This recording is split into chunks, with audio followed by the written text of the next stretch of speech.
సింగరేణి కార్మిక సమస్యల పరిష్కారం కోసం టీబీజేకేఎస్ నాయకులు మంగళవారం సాయంత్రం కొత్తగూడెం హెడ్ ఆఫీస్ ముందు మహాధర్నా కార్యక్రమాన్ని నిర్వహించారు. ఈ సందర్భంగా యూనియన్ గౌరవ అధ్యక్షులు కొప్పుల ఈశ్వర్, అధ్యక్షులు మిర్యాల రాజిరెడ్డి మాట్లాడుతూ ఎన్నికల్లో అనేక హామీలు ఇచ్చిన గుర్తింపు ప్రాతినిధ్య సంఘాలు హామీలను మరచి యాజమాన్యానికి ఒత్తాసు పలుకుతూ కార్మిక సమస్యలను గాలికి వదిలేశాయని ఆరోపించారు. కొత్త హక్కులను సాధించకపోగా ఉన్న హక్కులను కూడా తాకట్టు పెట్టే పరిస్థితి దాపురించిందని విమర్శించారు. వాస్తవ లాభాలపై 35% వాటాను ప్రకటించాలని, కార్మికులకు ఆదాయ పన్ను రద్దు చేయాలని, అలవెన్స్లపై ఆదాయ పన్నును యాజమాన్యమే భరించాలని, అనారోగ్య సమస్యలతో మెడికల్ బోర్డుకి వెళ్లే కార్మికులందరినీ అన్ఫిట్ చేయాలని, 24 నెలల సర్వీసు కాల పరిమితిని 36 నెలలకు పెంచాలని, వేలంపాటతో సంబంధం లేకుండా సింగరేణికి నూతన భూములను కేటాయించాలని, రాష్ట్ర ప్రభుత్వం నుండి రావాల్సిన 43,000 కోట్ల రూపాయల బకాయిలను వెంటనే చెల్లించాలని, తదితర కార్మిక సమస్యలను తక్షణమే పరిష్కరించాలని డిమాండ్ చేశారు. ఈ మేరకు డైరెక్టర్కు వినతి పత్రం సమర్పించారు. ఈనాడు యొక్క ధర్నా కార్యక్రమాన్ని చేపట్టడానికి ప్రధానమైనటువంటి కారణం ఏదైతే గతంలో సింగరేణి కార్మికుల సంఘం యొక్క ఎన్నికలలో అనేక వాగ్దానాలు చెప్పి, మాయ మాటలు చెప్పి అధికారంలోకి వచ్చి అనేకమైనటువంటి హామీలు ఇచ్చి ఇలా కార్మికులను గాలికి వదిలేసి మరి వాళ్ళు ఇచ్చిన హామీలను అమలు చేయడం కోసం ఏమాత్రం ప్రయత్నం చేయకుండా ఇలా కార్మిక వర్గాన్ని వంచినటువంటి, మోసం చేసినటువంటి విషయాన్ని మరొకసారి ఈ యొక్క యాజమాన్యం దృష్టికి తీసుకురావడం కోసం ఇలా 19-20 వేల మంది కార్మికులు అదనంగా వచ్చిండ్రు అనంటే, ఆనాడు మరి తెలుగుదేశం పార్టీ హయాంలో చంద్రబాబు నాయుడు గారు ముఖ్యమంత్రిగా ఉన్నటువంటి సమయంలో ఏదైతే కారుణ్య నియామకాలు ఉన్నాయో, డిపెండెంట్ ఎంప్లాయ్మెంట్ ఏదైతే ఉందో దానికి ఆ రోజు మరి తీసివేసినటువంటి దాన్ని మళ్లీ పునరుద్ధరించి 19,000 నుంచి 20,000 మంది ఉద్యోగాల అవకాశాలు కల్పించడమే కాకుండా మహిళలకు సైతం ఉద్యోగాన్ని కల్పించినటువంటి నాయకుడు కేసీఆర్ గారు.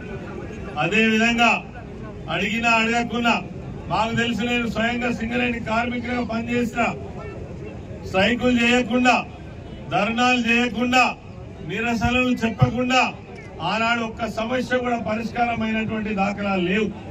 ముఖ్యమంత్రి అపాయింట్మెంట్ కావాలంటే నాయకులందరూ పోయి హైదరాబాద్ లో లాడ్జింగ్లలో ఉండి వారాల తడబడి వెయిట్ చేస్తే గాని ఒక్క సమస్యకు పరిష్కారం దొరికేది కాదు. కానీ అడగకుండానే 16% నుంచి 32% వాటా, లాభాల వాటా అందించినటువంటి నాయకుడు కేసీఆర్ గారు.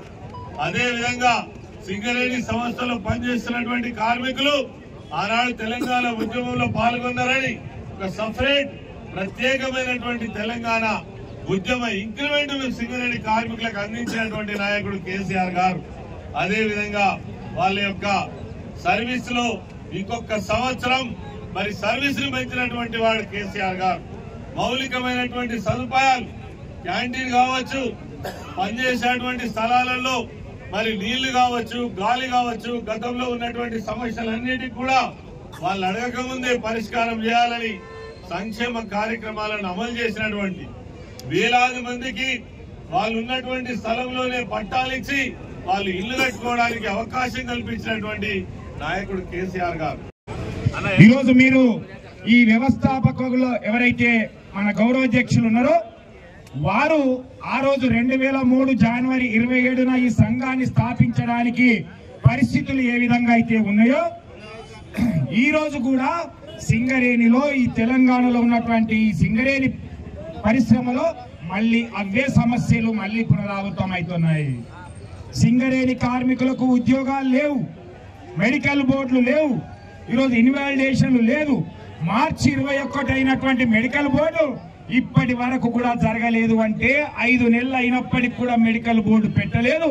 అనంగనంగా మొన్న మేము ఈశ్వరన్న, మేము ప్రజాప్రతినిధులం అందరం వెళ్ళి సిఎండి గారిని చెప్తే పెండింగ్ లో ఉన్నటువంటి 55 మందిని, 65 మందికి 55 మందిని మాత్రమే పిలిచినటువంటి హయ్యర్ సెంటర్ పోయినటువంటి వాళ్ళని పిలిచి అందులో 5గురిని మాత్రమే ఇన్వాల్వ్ చేసి 9% అనేక మంది జబ్బులతో బాధపడుతున్నటువంటి వాళ్ళని కూడా ఇన్వాలిడేట్ చేయకుండా ఓపెన్ కాస్ట్ లో పనిచేసేటువంటి ఫిట్టర్ ఎలక్ట్రీషియన్లు కూడా సర్ఫేస్ జనరల్ మజ్దూర్గా ఇవ్వడం అయితేంది, సీనియర్ మైనింగ్ సర్దార్లని జనరల్ మజ్దూర్గా ఇచ్చి వాళ్ళ ఆత్మగౌరవాన్ని దెబ్బతీసే విధంగా చేసినటువంటి మెడికల్ బోర్డు.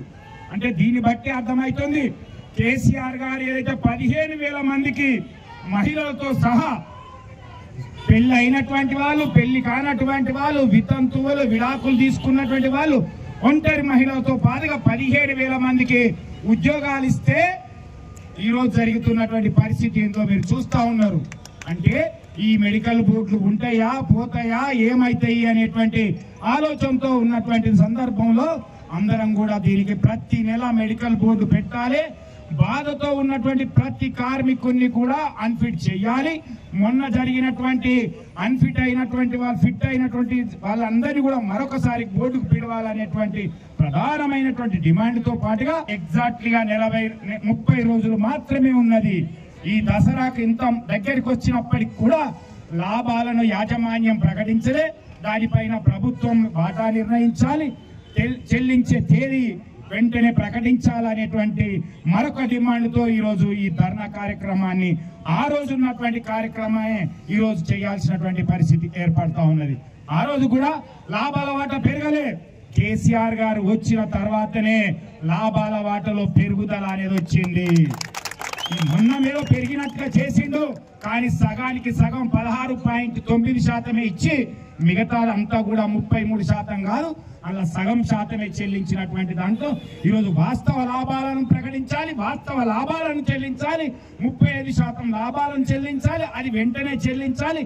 ఈ కార్యక్రమంలో మాజీ ఎమ్మెల్యేలు రేగకాంతారావు, వనమా వెంకటేశ్వరరావు, హరిప్రియ నాయక్, టీబీజేకేఎస్ నాయకులు కాపకృష్ణ, సురేందర్ రెడ్డి, మాదాసు రామ్మూర్తి, నూనె కొమరయ్య, పర్లపల్లి రవి, వడ్డేపల్లి శంకర్, ఐలి శ్రీనివాస్, జాహిద్ పాషా, చెల్పూరి సతీష్, పోల్హాడి శ్రీనివాసరావు, చిలకలపల్లి శ్రీనివాస్ తదితరులతో పాటు కార్యకర్తలు పాల్గొన్నారు.